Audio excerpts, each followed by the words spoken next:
Бүгүн 12 декабрь кыргыз элинин залкары, дүйнө эли таанып чыгармаларын сүйүп окуган Чыңгыз Айтматовдун туулган күнү. Жазуучунун чыгармалары өз жери үчүн жасаган эмгектери элдин эсинде түбөлүк сакталат. Кыргыз деген сөз менен Чыңгыз деген ысым ажырагыс бүтүндүккө айланды. Убакыт өткөн сайын ал ак кар, көк муз кетпеген улуу тоонун чокусундай бийик, баарандуу көрүнүп, анын ар бир сөзү өзүнүн улуулугунда, салмагында, тереңинда маанисин кемитпей, мезгилден эмес, замандардын уюткулуу оюна айланып бара жатат. Алдын ала көрө билген жазуучунун айткан учкул сөздөрүндө жүрөгүндө катылып ичен түрмөк айтылчу кептердин учугу жатат. Чыңгыз Айтматовдун уюткулуу учкул сөздөрүндө улуттун руханий баалуулугуна басым жасап, адамзаттын канткенде адам улуу адам болот деген ойду толгойт.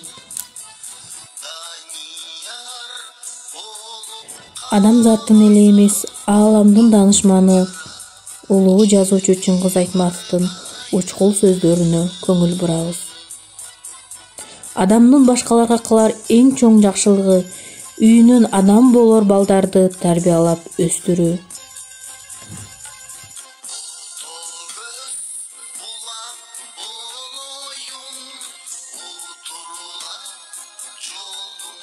Мен деген адамдын арасында сен жалгызсың, жалгыз өзүң калганда да жалгызсың. Жакшылыкты жерден таап албайт, адамдан үйрөнөт. Дос кыйынчылыкта билинет дешет. Менимче, бактылуу кезинде да билинет. Биз дүйнөнү жараттык, дүйнө бизди жаратты. Чыңгыз Айтматов. Өмүрдүн чыныгы баркы да ишенимде, бактысы да ишенимде. Биз дүйнөнү өзгөрттүк, дүйнө бизди өзгөрттү. Сени тааныгандар жашап жатканда сен тирүүсүң. Эңириде өзүңдүн кинжиккан, танган жериң тууралуу ойлогондо жалпы дүйнө тууралуу акыл калчайсың. Чыңгыз Айтматов. Адамга эң кыйыны күн сайын адам болуу.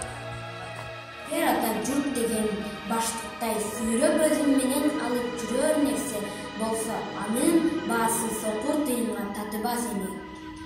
Тил улуттун кубанычы, кайгысы да кайгысы, жана да акыл эси. Тилсиз улут болбойт. Кыргыздын залкары уулу Чыңгыз Төрөкулович Айтматов жөнүндөгү жаркын элес кыргыз элинин эсинде түбөлүк сакталат. Жана чыгармачылык мурасы дүйнө элдерин жалпы адамзаттык маданиятка баа жеткиз салым болот. Көңүл бурганыңыздарга рахмат.